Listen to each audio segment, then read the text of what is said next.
it's not your fault. I mean, I don't know what the deal is. I'll let her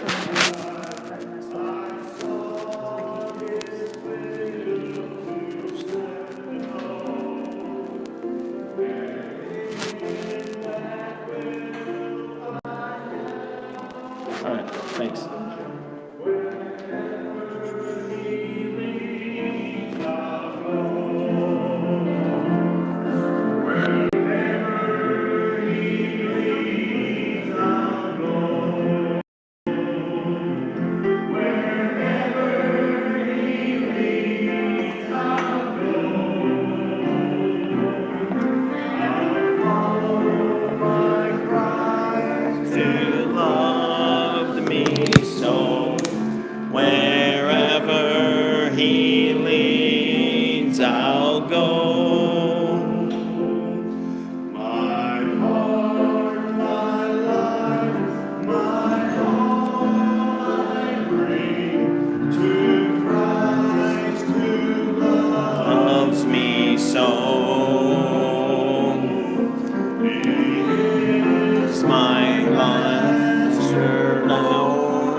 All right, we're having some technical problems. The permissions don't want to, we're giving it permission, but it doesn't want to accept our permissions. So I think the unit got updated and it's causing other fits. So we're recording, we're just not streaming. Go to Genesis 14. Genesis 14.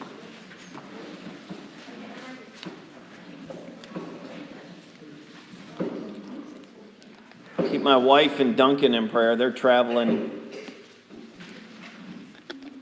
We should have arrived by now. They're traveling to Indiana. She's family members got a wedding, getting married. She's going to that, and she's got some family that hasn't seen Duncan, so that's probably why she's taking him. And right now, he's still young enough he can fly for free. So that's the other part.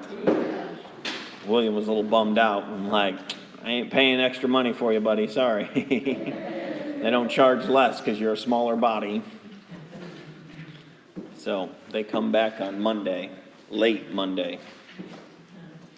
But thankfully, they were able to get an earlier flight. I told her, I said, I'm going to have to drop you off at, the latest 3 o'clock because I've got to get back here in time for church. And just with Dallas traffic, it could be an hour just to go 20 miles. You never know. And so she was looking into it, and there were several flights today that were leaving to head that way that didn't have seats filled. So they said, yeah, if you come and, fly standby, you could fly on an earlier flight without having to pay any extra. But if she called yesterday, they were going to charge her, I think, like $100 to switch her flight, even though there was nobody that had those seats yet. So she went a little bit early and got an earlier flight, so she didn't have to stick around at the airport for 6 hours waiting to get out of there, thankfully. So, all right, Genesis 14. We're going to look at World War I. Y'all thought World War I happened in the beginning of the 1900s, right? No, it happens here. You got the first major war that goes on, and it involves a lot of people. So we're going to look at the real World War I, right? At least of the known world at the time. I know that people had spread out, but the dense population was still in this region.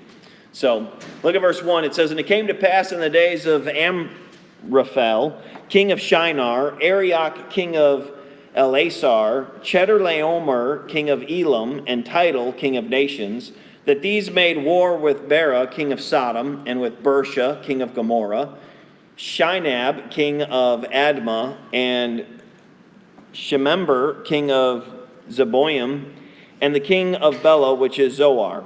All these were joined together in the vale of Siddim, which is the Salt Sea. 12 years they served Chedorlaomer, and in the 13th year they rebelled. And in the 14th year came Chedorlaomer and the kings that were with him, and smote the Rephaims in Ashtaroth, Karnaim, and the Zuzims in Ham, and the Emims in Shaveh, and Kiriathaim, and the Horites in their Mount Seir, unto El Paran, which is by the wilderness. And they returned and came to En Mishpat, which is Kadesh, and smote all the country of the Amalekites, and also the Amorites that dwelt in Hazazon Tamar. And there went out the king of Sodom, and the king of Gomorrah, and the king of Admah, and the king of Zeboim, and the king of Bela, the same as Zoar, and they joined battle with them in the vale of Siddim, with Chedorlaomer the king of Elam, and with Tidal king of nations, and Amraphel king of Shinar, and Arioch king of Elasar, 4 kings with 5. And the vale of Siddim was full of slime pits, and the kings of Sodom and Gomorrah fled, and fell there. And they that remained fled to the mountain. And they took all the goods of Sodom and Gomorrah, and all their victuals, and went their way. And they took Lot, Abram's brother's son, who dwelt in Sodom, and his goods, and departed. And there came one that had escaped, and told Abram the Hebrew, for he dwelt in the plain of Mamre, the Amorite, brother of Eshcol, and brother of Aner, and these were confederate with Abram. And when Abram heard that his brother was taken captive, he armed his trained servants, born in his own house, 318, and pursued them unto Dan. And he divided himself against them, he and his servants, by night, and smote them, and pursued them unto Hobah, which is on the left hand of Damascus. And he brought back all the goods, and also brought again his brother Lot and his goods, and the women also and the people. And the king of Sodom went out to meet after his return from the slaughter of Chedorlaomer, and the kings that were with him at the valley of Shaveh, which is the king's dale. And Melchizedek, king of Salem, brought forth bread and wine, and he was the priest of the Most High God. And he blessed him and said, Blessed be Abram of the Most High God, possessor of heaven and earth. And blessed be the Most High God, which hath delivered thine enemies into thy hand. And he gave him tithes of all. And the king of Sodom said unto Abram, the persons, and take the goods to thyself. And Abram said to the king of Sodom, I have lift up mine hand unto the Lord, the Most High God, the possessor of heaven and earth, that I will not take from a thread even to a shoe latchet, and that I will not take anything that is thine, lest thou shouldest say, I have made Abram rich, save only that which the young men have eaten, and the portions of the men which went with me, Aner, Eshcol, and Mamre, let them take their portion. I actually have an alliterated message today. It almost never happens for me. And so here's your 4 points for this study tonight. Ready? You've got the rebellion.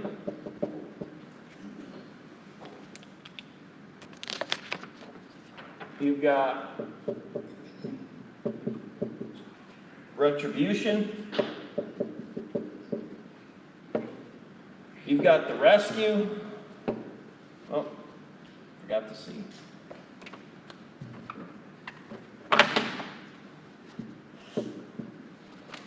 And you got the return. Enjoy it while you can. I don't get those very often, so it naturally came. I had, this one was something else. It was the rebellion something, I don't remember. And I looked down and I realized, I'm like, I had an R and an R and an R. I'm like, well, I should give that a different name. So you got the kings of the east. Here, I printed a map out. I don't know how well you folks can see it. Obviously, you can see the water. So here's your Mediterranean Sea, all right? Right here is where Israel is at. And, of course, that's where Sodom and Gomorrah was located. And the kings of the east, Chedorlaomer and his friends, they're all from right around here, okay? And so they come up and are over, and they start to do battle with these other men because they decided to rebel against him. For 12 years, they were giving Chedorlaomer and these other kings some kind of tribute, and these other 5 kings, the kings of the Salt Sea, which, where's the Salt Sea, folks? What do we call it today? The Dead Sea. Very good. The Dead Sea. Even back then, like, think about that. This is what, 4,000, about 4,000 years ago? And that sea was already known as the Salt Sea. It's so much, every sea has got salt in it, but there was something different about that one.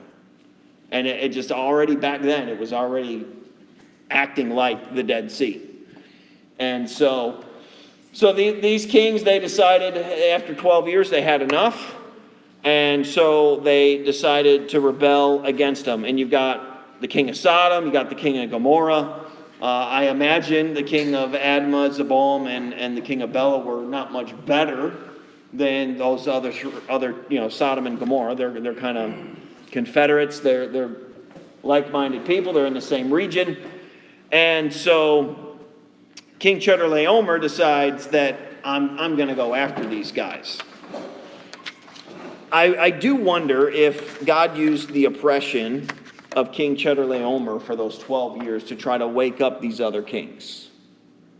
I don't know much about Shinab and Shemember and the king of Bela, but we do know that Sodom and Gomorrah were wicked places. We know that in a few chapters we're going to see God's going to come down and he's just going to wipe them out. I mean, the best nuclear bomb that's ever going to happen is about to hit them, because that's those cities are gone. They're just wiped out. The only thing left today of those cities is sulfur. That's it. Nothing's left. And I was thinking about this. I thought, I wonder if God used Chedorlaomer to try to wake these men up. He did it with Israel. When Israel would get away from God, if you're in the Bible reading schedule that we handed out at the beginning of the year, right now and you're in the middle of Judges. And what happens? Israel is doing right. Israel's serving God. Then Israel gets away, and then God has to send an oppressor, and then Israel gets upset because this oppressor is oppressing them, and then they turn back to God and say, help us. And every time that Israel starts to stray from God, God sends an oppressor their way to get them to come back to him.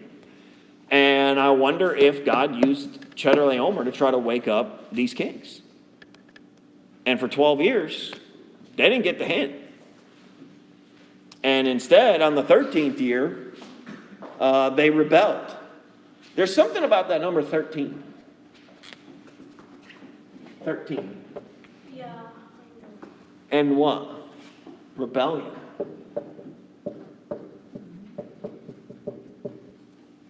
We see here, this is the first mention that the number 13 is mentioned in your Bible.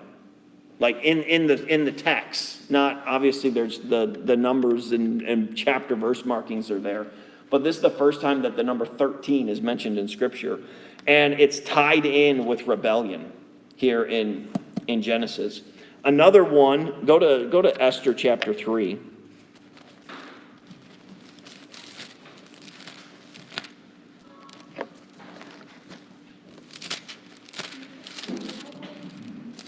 Esther 3 and Esther 9. In Esther 3, verse 13. I'll let you all get there. It says, and the letters were sent by post into all the king's provinces to destroy, to kill, and to cause to perish all Jews, both young and old, little children and women, in one day, even on the 13th day of the 12th month, which is the month Adar, and take the spoil of them for a prey. So the king had signed a decree. On the 13th day, every Jew was to be killed in his province. It was supposed to be this great massacre. But then look what happens in chapter 9. Chapter 9, verse 1, it says, "Now in the 12th month, that is the month Adar, on the 13th day of the same, when the king's commandment and his decree drew near to be put in execution, and the day that the enemies of the Jews hoped to have power over them, though it turned to the contrary, that the Jews had rule over them that hated them." You know what happened? The Jews rebelled against the king's commandment. Now, they actually got the king's permission to rebel, but they rebelled on the 13th day against the king's commandment to, hey, you're not going to kill us. We're gonna keep going. We're gonna live. We're gonna survive. Is that like disobey? To rebel, yes, yes. Some other interesting things about the number 13. There's 13 stars, 13 stripes for the original 13 colonies that rebelled against King George. I don't think that's a coincidence. I just don't. When does a young person often start to rebel? What age? 13, right? Sometimes a little older, but yeah, but I know what you mean, but they really start kicking it in. They think they know it at 13. 13 months. Yeah. Here's a phrase for you folks.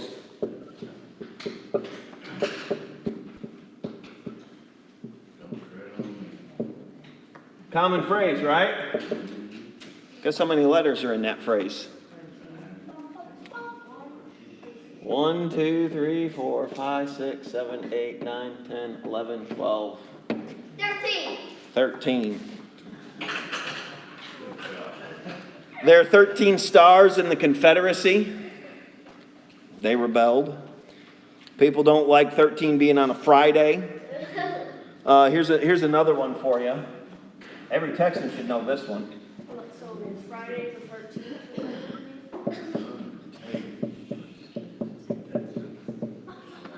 13, folks. 13 letters. Coincidence? Yeah, that's 13. Rebellion? I just have And that's what happened. We rose up, we rebelled. Look in Mark 7. Jesus gives us this one. Mark chapter 7.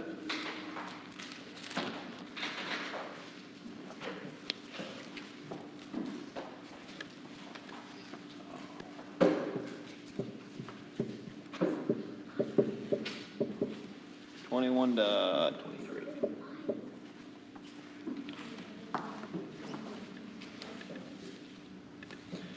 Mark 7, 21 to 23.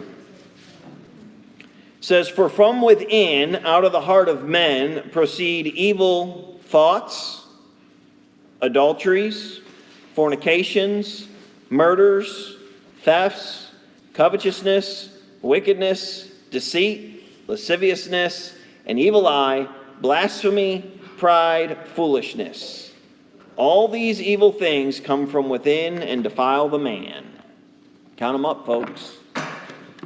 13 evil things come from within and defile the man. 13. There's just something about that number 13 and rebellion. Something about it. Back in Genesis 14, verses 5 through 12, we see the retribution.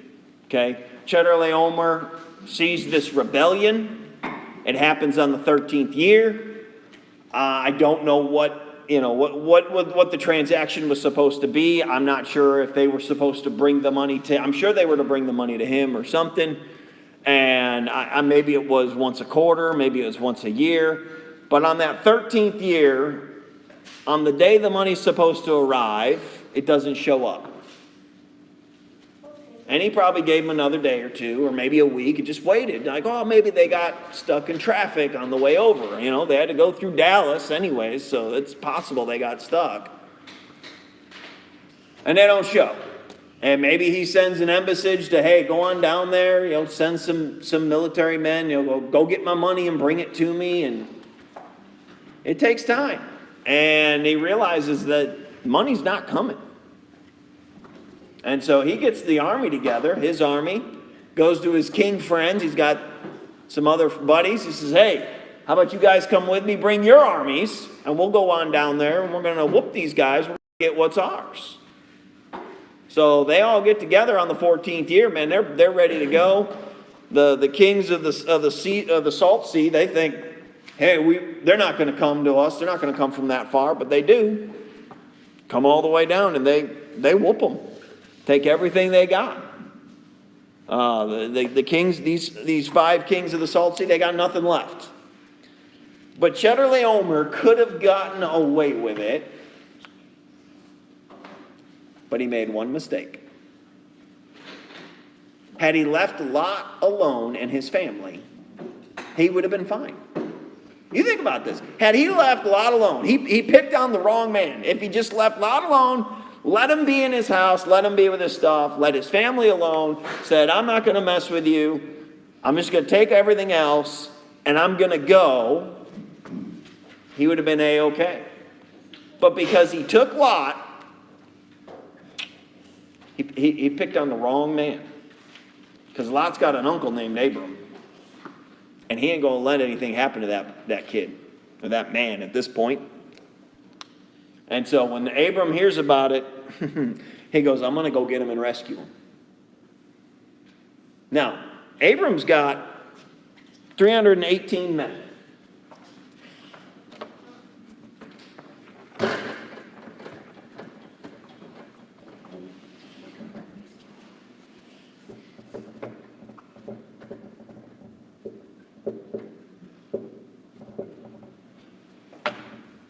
Well, it doesn't even say men. It says servants. It's his servants. They're trained servants. The impression I get out of that verse 14 says that when Abram heard that his brother was taken captive, he armed his trained servants, both in his house, 318, and pursued them unto Dan. I imagine some of these men were trained by Abram personally. And then maybe he had them train the others. But these guys, he trained them how to fight. They were prepared. And all they had to do was, all right, let's get you guys armed. Let's go. But here's the crazy thing. Think with me here, okay? We got 4 kings. They've got nations. Now, they're not going to have a 1,000,000-man army. I highly doubt it. The population is growing, but it's not enormous. But I would think anywhere from, I think a good number is anywhere from 10 to 20,000 per king.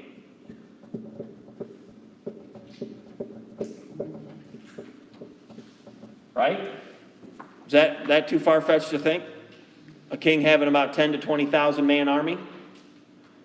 So if you've got 4 kings and each one's got anywhere from 10 to 20,000, that means total army is anywhere from 40 to 80,000. 40 at the low, 80,000 at the best, right? Do you want to go up against a 40,000 man army with your 318 guys? I mean, the odds here are not in Abram's favor. But you know what's in Abram's favor? God. First of all, Abram's got God on his side. What's the next one, folks?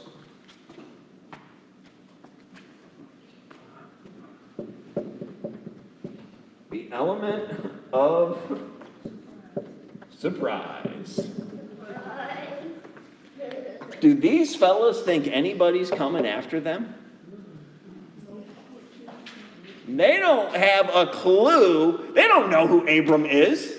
I don't even think they know who Lot is, to be honest. They just they just had their men go through, round everybody up, and said, all right, let's go, ship them out. We got some servants, we got some slaves. Let's get on going. I don't even think I'm sure they didn't go up to his house and they're like, Lot's going, but my uncle's Abram. Oh, who's that? They don't. They just grab people. So they think they think they're on their home stretch. We're going home. We got all the goods. Oh, you don't need to put that many guards out tonight.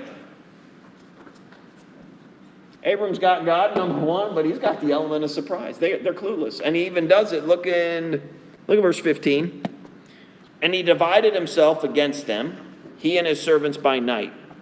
I don't know how many groups he divided himself up into. He's got, if you look down in verse 24, it says, save only them which the young men have eaten, and the portion of the men which went with me. You've got Aner, Eshcol, and Mamre. You got 3 guys there he's recognizing. I feel like those were probably some leaders. So it's possible that Abram took a group and those 3 guys had a group, so that they divided into 4 groups. Maybe he hit it from the north, the south, the east, and the west. Maybe it was into 2 groups. They just came at opposite ends. But it says there, verse 15, he divided his servants by night and smote them. Middle of the night. These guys, most of these armies, most of these men, the 40,000, they're asleep. They don't even know what's going on. And I think God allowed in the confusion. Definitely God gave him the victory. I think he probably pulled a little bit of Gideon, where Abram goes in and they're killing guys. I mean, they didn't have pitchers and a horn with a torch. They had swords and weapons and whatnot. But it's possible God just had some of those guys, look, you wake up in dead asleep, some loud noise, you're awake, you're not all there. And God easily could have had some of these guys just run out and just start slaughtering people and not even realize they're killing their own men. It's possible. But that's pretty crazy. 318. Look, even if it's 318 against 10,000, that's still the odds. Do you want to be in this group or you want to be in that group? But he had God and the element of surprise. They had no clue that he was coming. And he rescues Lot and those kings. Man, no, I like it. And he pursued them unto Hobah, which is on the left hand of Damascus. Not only did Abram whoop them, but when they started running, they were like, come on back here. We're going to chase you down. You're not getting away from us that easy. They pursued them. I mean, those guys, they left all their stuff, and Abram went, nope, we're getting it all. Everything gets recovered. Verse 16, and he brought back all the goods, and also brought again his brother Lot and his goods, and the women also, and the people. Everything that got stolen got brought back and returned. Every single bit. And maybe they even had a little extra just because, I mean, if these guys just got up and fled, they would have left their own personal stuff, anything that they had brought. But Abram brings it all back. And in 17 through 24, we get, there's a character here that we meet that's an interesting study. If you want an interesting person to study Melchizedek in the Bible. We're going to look at it here in a minute, but he's mentioned in the New Testament. He's Melchizedek, in verse 18, says, and Melchizedek, king of Salem, that means peace, brought forth bread and wine, and he was the priest of the Most High God. And he blessed him and said, blessed be Abram of the Most High God, possessor of heaven and earth. And blessed be the Most High God, which hath delivered thine enemies into thy hand. And he gave him tithes of all. Who gave tithes to who? Abram gave tithes. How do we know that? Because Melchizedek is not going to be paying tithes to Abram. Abram's the one that has all the goods. He doesn't say who paid who. The way it's written, we don't, from the text, the way it's written, it could be either or. The way that is written, it could be either or. So do we know for sure it was Abram? It's in the book of Hebrews. Yes, ma'am. It's in the book of Hebrews. I saw one guy said, well, they could have done both. And I'm like, God tells us later who did it. He says it's Abram. Go to Hebrews. Let's look at Hebrews for a minute. Because Hebrews, it really talks a lot quite a bit about Melchizedek. That's really where we get to know about him more, because that's all that's mentioned about him is that one chapter in Genesis, and it's just really not much said there. In Hebrews 5, I'll read a few verses here. Verse 5, Hebrews 5:5 says, "So also Christ glorified not himself to be made an high priest, but he that said unto him, Thou art my son, today have I begotten thee. As he saith also in another place, Thou art a priest forever after the order of Melchizedek, who in the days of his flesh, when he had offered up prayers and supplications with strong cryings and tears unto him that was able to save him from death, and was heard in that he feared, though he were a son, yet learned he obedience by the things which he suffered. And being made perfect, he became the author of eternal salvation unto all them that obey him, called of God and high priest after the order of Melchizedek." Hebrews 5 explains to us that Jesus Christ is our high priest, but he's not our high priest after the order of the Levites. You think he would be.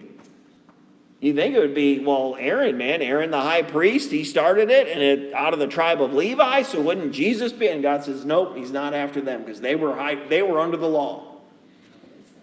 Melchizedek is not under the law. He's a high priest before the law. And so we find out that Jesus is a high priest after the order of Melchizedek and not the order of Aaron. Look in Hebrews 7. Hebrews 7 verse 2. Oh, we'll read verse 1. It says, "For this Melchizedek, king of Salem, priest of the Most High God, who met Abraham, returning from the slaughter of the kings and blessed him," we just read that, "to whom also Abraham gave a tenth part of all. First being by interpretation king of righteousness, and after that also king of Salem, which is king of peace." So here his titles are king of righteousness and king of peace. Well, what are the titles of Jesus Christ? He's going to come and he's going to rule and reign on this earth for 1,000 years, and he's going to be king of righteousness and king of peace. This world will finally have peace for 1,000 years. We've never had peace except for the time of Adam. And it wasn't that long. We don't know the length of that time, but it wasn't that long. This world has not known peace, but it will then. Something interesting about Melchizedek, you say, Pastor, what exactly does this mean? I don't know. He has no lineage is the best thing I can come up with. Look at verse 3 of chapter 7. This is talking about Melchizedek. "Without father, without mother, without descent, having neither beginning of days nor end of life, but made like unto the Son of God, abideth a priest continually." He's got no lineage. We don't see his death. We don't see his beginning. He just appears. He just shows up. That's the best I can get out of what that might be saying, is he just shows up. We don't see his end of life. We don't see his beginning of days.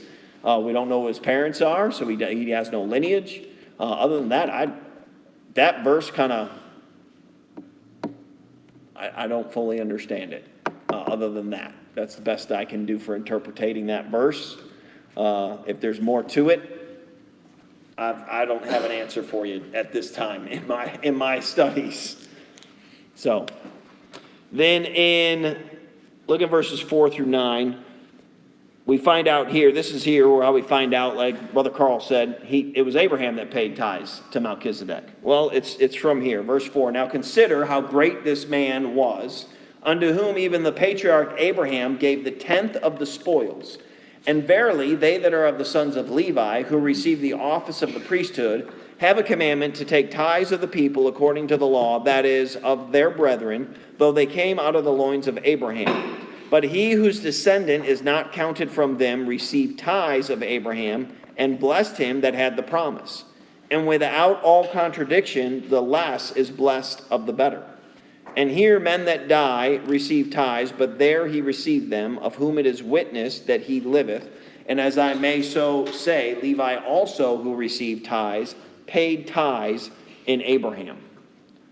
So here we've got Abraham paying the tithes. This little passage, it's interesting. He's telling us that the Jews, they would go to the Levitical priests and pay their tithes to them.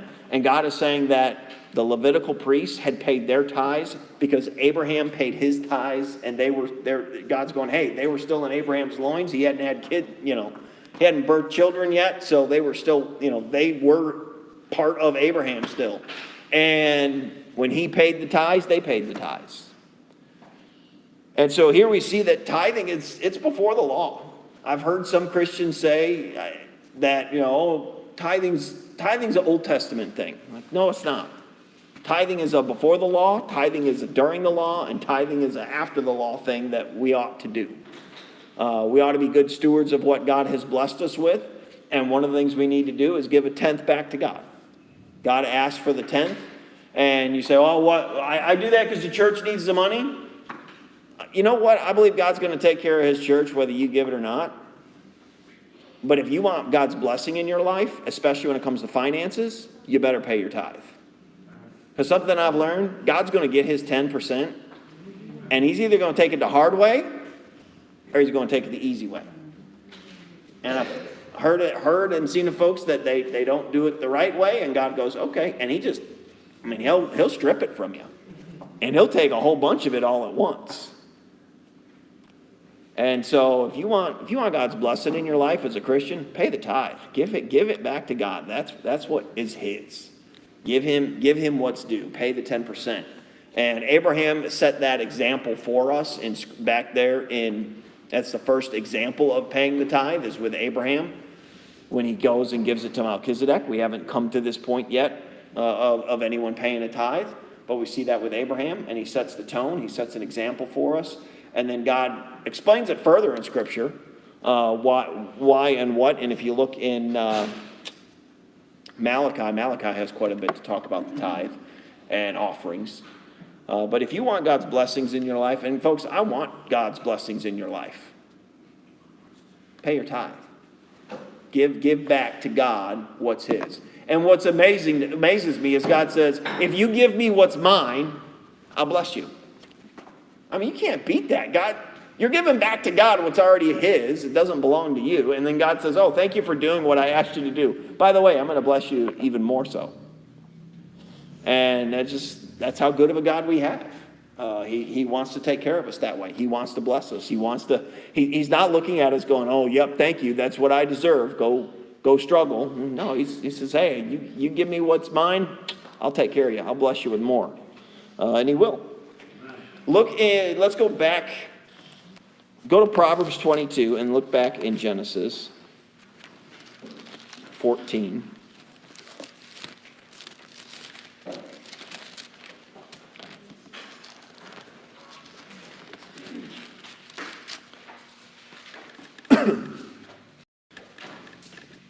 The king of Sodom comes out to Abraham and offers to give him everything.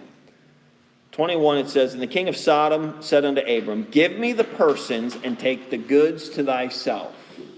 He says, look, give me back my people, but you can keep everything else. That's a lot of stuff. Even if Abram gives back all the stuff back to the other four kings and just keeps from the king of Sodom all of their stuff that was taken, that's a lot we got a kingdom of people and one man and his family, and he's got, 318 servants, but they're going to take a whole kingdom's worth of goods? That's a lot of stuff. But that's what the king of Sodom says, here, take it.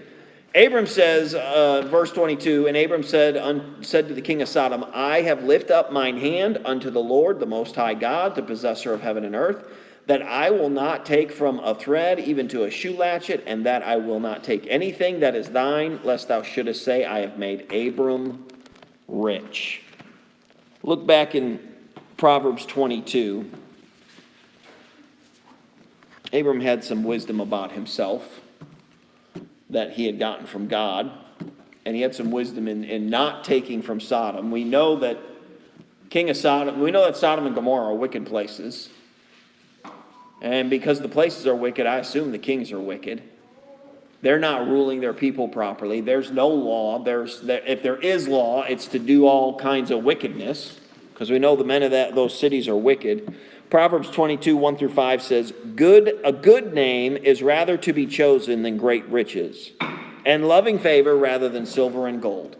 The rich and the poor meet together. The Lord is the maker of them all. A prudent man foreseeth the evil and hideth himself, but the simple pass on and are punished. By humility and the fear of the Lord are riches and honor and life. Thorns and snares are in the way of the froward. He that doth keep his soul shall be far from them. First of all, I think Abram wanted to have a good name. He did not want his name associated with the king of Sodom. He knew what kind of man he was. He knew what kind of kingdom he had. And Abram just went, I don't want your goods. I don't want people to say, oh, Abram's rich because of the king of Sodom. He goes, I know what your kingdom's like. I don't want to be associated with you. Take your stuff back. Secondly, look there in verse 2. It says, the rich and the poor meet together. The Lord is the maker of them all. He knew how he was going to get rich. He knew to trust in God. He was not going to rely on some man, some heathen king to make him rich. He knew, hey, God's going to provide. And God had already provided. God had made him quite wealthy already. And so he just said, yeah, I'm not gonna take from this wicked king. I know the man's character. I want nothing to do with it. And then he was prudent in his dealings with the king. Verse 3 says, a prudent man foreseeth the evil and hideth himself. He foresaw some things that could come down the pipe. I think he knew that, man, if I take this stuff, I'm going to owe this guy one. Even though he just rescued all the people, here's this king that's saying, hey, you can keep all this stuff. I think Abram's afraid that this guy's going to come along sometime later and say, hey, I let you have all that stuff. Could you help us with something? And Abram's thinking, I'm not going to be connected with you. He was prudent in that. And then he was humble. By humility and the fear of the Lord are riches and honor and life. Abram easily could have taken all that stuff. He had worked for it. He easily could have accepted some kind of reward. No one asked him to go up and rescue all those people. And all he really wanted was Lot, but he chose to rescue all of the people, all that stuff, all that. He gave all that labor and work. Now, Abram does say, he says, look, we ate from the stuff, but we're not taking anything extra. He says, this is what we did. We ate because we needed to come back and the travel, and we enjoyed the spoils of the food, but other than that, he's like, we're not taking anything else. Be careful. And you say, should I work for a secular man? No, that's fine. You can work for a lost man. I'm not saying don't work for a lost man. But be careful about where there's some ways to earn some money that aren't real moral. And just be careful about that kind of stuff. Abraham, he had some wisdom in that, and he realized, man, I know God will make me rich, and I want to make stuff the right way. I don't want people to make it look like and point to, oh, this king over here made me rich. He had some prudence in that. Anybody got any questions about tonight? Any answers? Any comments? No? Are you sure? All right. Let's get into our prayer list.